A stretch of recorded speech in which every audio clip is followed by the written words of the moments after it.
How to let go of negativity and embrace happiness, Buddhist wisdom.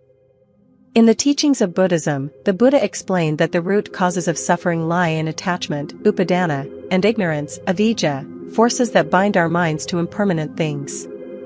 When we fail to understand the impermanent nature, anicca, of life, we easily become trapped in negative thoughts and emotions, mistaking them as inseparable parts of ourselves.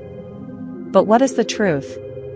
These emotions are like passing clouds, appearing and disappearing in due time. The key is learning to let go, allowing the mind to experience true freedom. You might wonder, how can I let go? How can I transform negative emotions into a source of strength? Don't worry.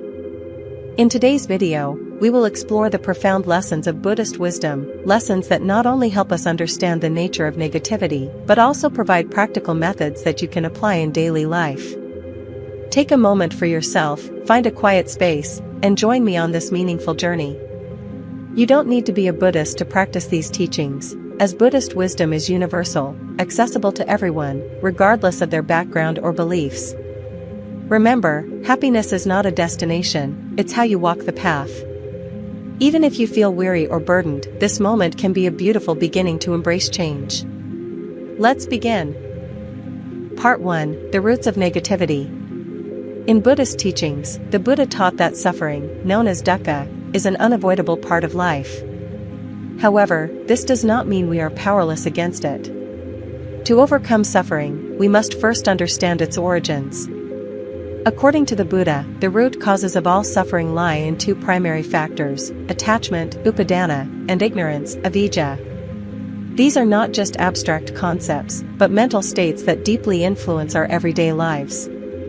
Attachment, clinging to the impermanent. Upadana, or attachment, refers to our tendency to hold on tightly to things that are not enduring or under our control. This includes attachment to people, possessions, status, and even ideas and beliefs. Think about the last time you felt disappointed. Was it because you expected something to go your way, only for reality to turn out differently? That attachment to a specific outcome likely caused your suffering. The Buddha taught that when we cling to what is impermanent, we create our own suffering. After all, nothing in life is eternal. A story from the Buddha. The Buddha once told a story about a farmer who lost his ox. When the ox went missing, the farmer was overcome with grief, blaming his misfortune and obsessively searching for the animal. However, when he realized that the ox no longer belonged to him and decided to let go of his attachment, he felt a profound sense of relief. This story teaches us that it is not the loss itself, but our attachment to what is lost that creates suffering. By letting go of attachment, we open ourselves to freedom and peace. These timeless teachings remind us of an essential truth: negativity and suffering are not inherent in life itself, but arise from how we relate to impermanence. Through awareness and practice, we can learn to let go of these mental burdens and embrace a lighter, more joyful existence. Ignorance, misunderstanding the nature of life. Alongside attachment, a deeper factor that leads to suffering is ignorance, or avijja. This is a mental state of misunderstanding or failing to see the true nature of life. According to the Buddha, the fundamental truths of existence are impermanence, anicca, non-self, anatta, and the inherent unsatisfactoriness of life, dukkha. However, people often fail to recognize these realities. We cling to the illusion that things will last forever, that relationships will remain unchanged, health will never decline, and life will always go as we wish. This false belief inevitably leads to disappointment and suffering when life unfolds differently from our expectations. A metaphor for life's impermanence. Imagine a fast-flowing river. You want to hold on to the water with your hands, but no matter how hard you try, the water slips through your fingers. Life is like that river, always changing, always in motion. Yet, ignorance blinds us to this truth, and we try to hold on to things that cannot be held. The interplay of attachment and ignorance. When attachment and ignorance come together, they create a vicious cycle of suffering. Ignorance prevents us from seeing the impermanent nature of life, while attachment drives us to cling to what is fleeting. This creates a loop of pain with no apparent end. Have you ever felt heartbroken over the end of a relationship? You might have tried to hold on, hoping things would return to how they once were. But no matter what you did, the relationship changed, because change is the nature of life. When you cling to past memories, you only deepen your suffering. Understanding negativity, the first step to letting go. The Buddha taught that all emotions, including negative ones, are merely transient mental phenomena, like clouds in the sky. They come and go, they don't stay forever. The key is to observe them with clarity and not allow them to control your mind. When you feel anger, sadness, or frustration, ask yourself, where did this feeling come from? Does it truly belong to me, or is it just a passing reaction? When you start viewing emotions this way, they lose their power to overwhelm you. A teaching from the Buddha. The Buddha once said, "What we feel is not our enemy, but a guest." Welcome these guests with compassion and wisdom. When you understand that negativity is just a guest, you'll learn to let it leave naturally, without resistance. Attachment and ignorance are the root causes of all suffering. However, when you recognize that everything in life is impermanent, you naturally begin to let go of negative emotions. Remember, negativity is only a small part of your journey, it does not define you. Through mindfulness and reflection, you can find clarity and peace within yourself. In the next section, we'll explore practical methods to let go of negativity and cultivate a life of happiness and serenity. Stay tuned. Part 2, How to let go of negativity. So, how do we release negative emotions? We all experience feelings like anger, sadness, or disappointment. The key lies in how we deal with them. The Buddha taught that negativity is not our enemy, but an opportunity to learn and grow. In this section, we'll explore 3 simple yet powerful steps to help you let go of negativity and rediscover peace within. 1. Recognizing emotions, the first step to releasing negativity. When negative emotions arise, our natural reaction is often to avoid or push them away. But the Buddha taught that rejecting or denying emotions only makes them stronger. The first step to letting go is to recognize and acknowledge their presence. Imagine you're feeling angry after a disagreement. Instead of trying to forget or suppress your anger, pause and say to yourself, "I am feeling angry, and that's okay." By recognizing the emotion, you create a space between yourself and the feeling. This allows you to see that the anger is not who you are, it is simply a temporary state. A monk once shared that whenever he felt anxious, instead of trying to eliminate the anxiety, he would sit down, breathe deeply, and name the feeling, "This is anxiety. It is just a cloud passing through my mind." By doing so, he didn't let the emotion dictate his actions. You can apply this immediately. The next time a negative emotion surfaces, stop what you're doing and spend a few moments asking yourself, what is this emotion? Why is it here? Recognizing the emotion not only helps you stay calm, but also opens the door for transformation. 2. Practicing mindfulness, finding peace in the present moment. Mindfulness is a core practice in Buddhist teachings that helps us free our minds from dwelling on the past or worrying about the future. It is a powerful tool for dealing with negative emotions. Start by focusing on your breath. Find a quiet place, sit down, and close your eyes. Take a deep breath in and feel the air filling your lungs, bringing peace. As you exhale, imagine releasing all negative emotions, like letting go of a leaf into a flowing river. A woman once shared that whenever she felt anxious, she spent 5 minutes practicing mindfulness. She would breathe deeply and visualize herself standing in a field, where gentle winds carried away her worries. Through this simple practice, she felt calmer and less overwhelmed by negative emotions. Picture someone meditating in the heart of nature, surrounded by birdsong and the rustling of leaves in the wind. Nature itself is a profound teacher, reminding us of the impermanence and flow of all things. Try practicing mindfulness daily for just 5 to 10 minutes.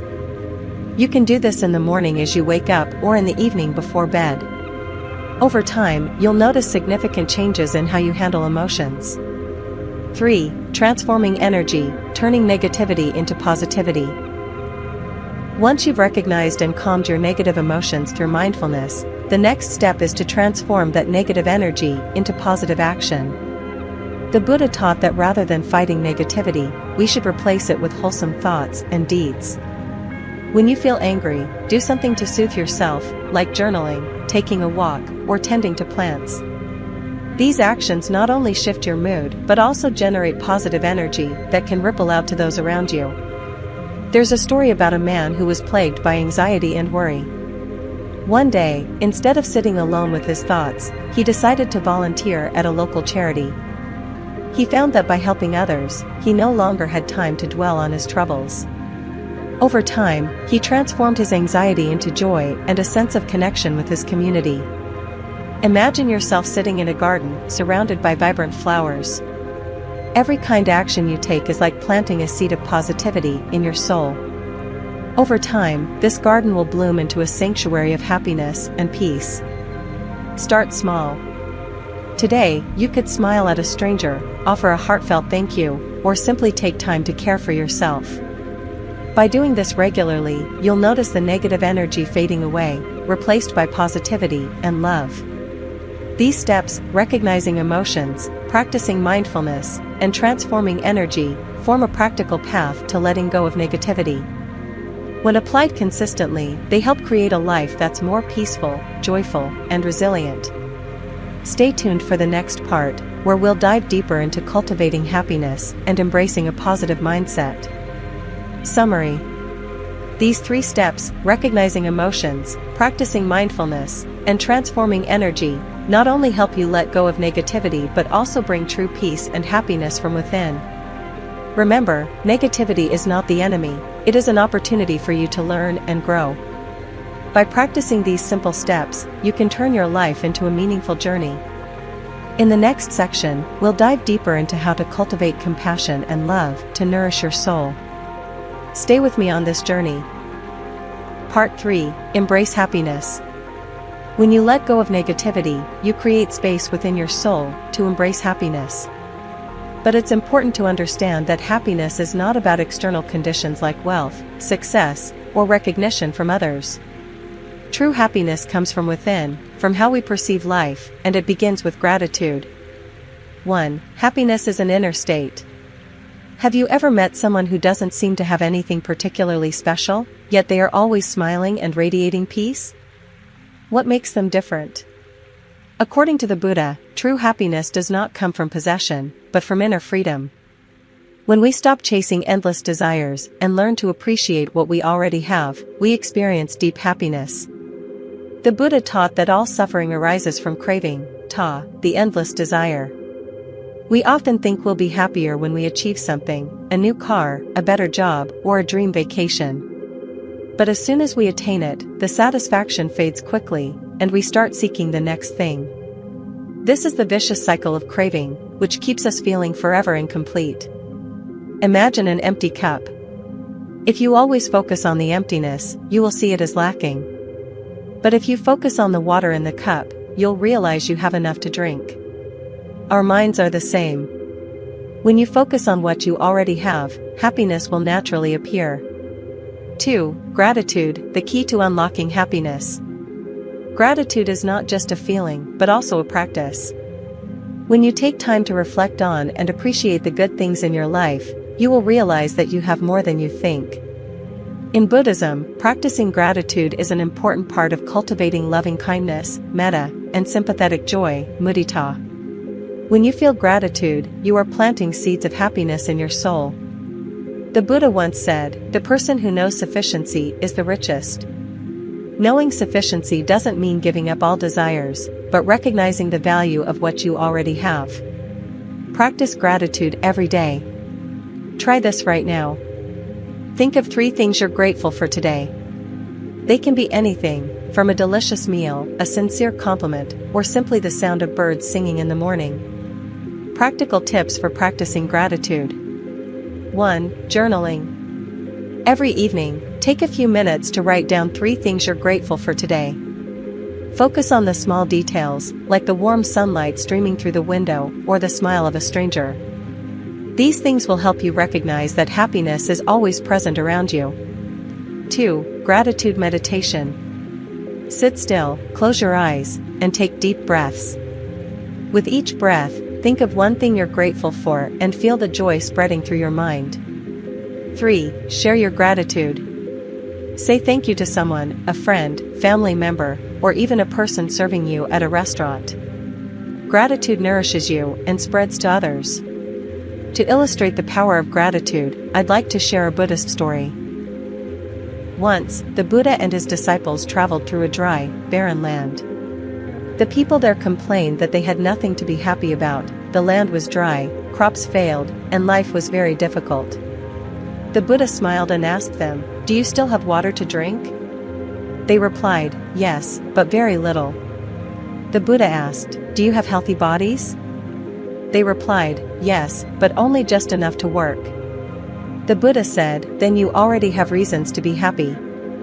You still have water, and your bodies are healthy enough to seek ways to improve your lives." This story reminds us that happiness is not about having everything, but about appreciating what we already have. 3. Finding happiness in the small things. Happiness doesn't necessarily come from big events. It can be found in the simple moments of life. A golden sunset that makes you stop and admire. The sound of birds singing in the morning, making you feel close to nature. A simple, delicious meal that leaves you feeling satisfied and content. These moments remind us that happiness isn't far away. It's always present, if only we open our hearts to experience it. Conclusion. Throughout this journey, we've explored 3 essential steps to finding peace and happiness. Recognizing emotions, we've learned how to acknowledge and understand negative emotions, creating a distance between ourselves and these emotions. Practicing mindfulness, we've learned to live in the present moment, finding peace by focusing on our breath and simple moments. Transforming energy, we've learned how to turn negative emotions into positive actions, spreading love and happiness in our lives. Finally, we discovered that happiness doesn't come from outside, but from within, through gratitude and appreciating the small things in everyday life. Thank you for joining Life Lessons on this journey to explore the profound teachings of Buddhism. Don't forget to share this video with friends and family so we can all find peace and happiness together. Please leave your thoughts in the comments below and subscribe to the channel so you don't miss out on future lessons.